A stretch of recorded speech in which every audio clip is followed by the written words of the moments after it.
Okay, I'm doing this. This is a simulation for a tax exemption. I had the signs made up. It's my tax exemption notice.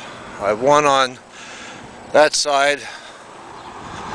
I have a pink one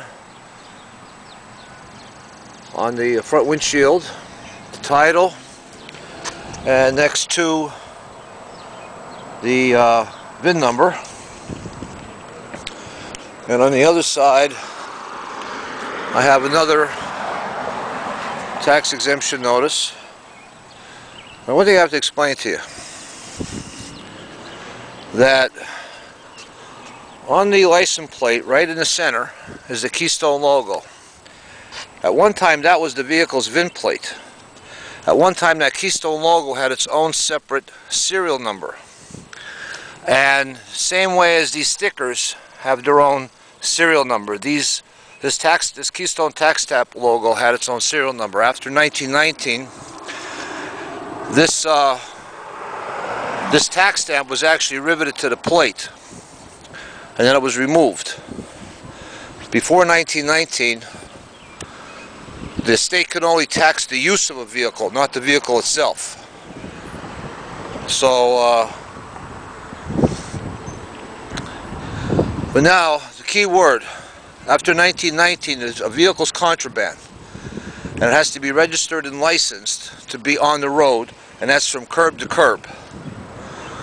So right now, because this vehicle has a curb inspection sticker, it's registered,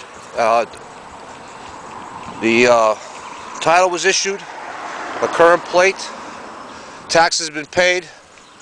This vehicle is licensed contraband, has legal right to be on the road. Now, at one time, the inspection sticker had the facsimile signature of the department, the Secretary of Revenue. But after 1958, only its serial number is exposed. Because right before they started putting up parking meters and putting up the toll booths, they were tampering with all these stickers to deprive of means to invoke a tax exemption, because we already prepaid for the year. Before I forget, your plate itself, this is a tax stamp.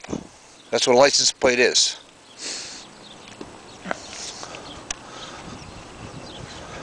As far as the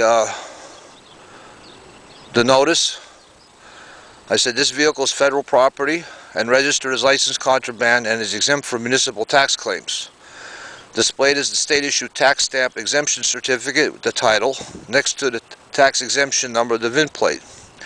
The registered owner is invoking tax exemption and property rights as a tenant for this vehicle, which has legal authority to trespass on public throughways, roads, and highways.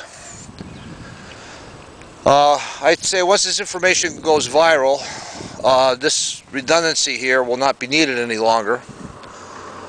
But we've been getting ripped off for a long time. This tax exemption didn't become available till 1969. That's when this VIN plate became public access. See, there's two requirements you need before a title is issued. One, at the initial point of sale, when the vehicle is new, the certificate of origin has to be surrendered. That's confiscated. Next, all taxes for the vehicle have to be paid in full, including fees.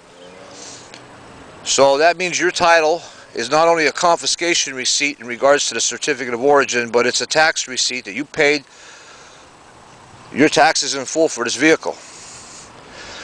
Now, right now, they claim that your inspection sticker and your license plate in the back provides no exemption when you're next to a meter. However, right now this vehicle is static. It's not moving.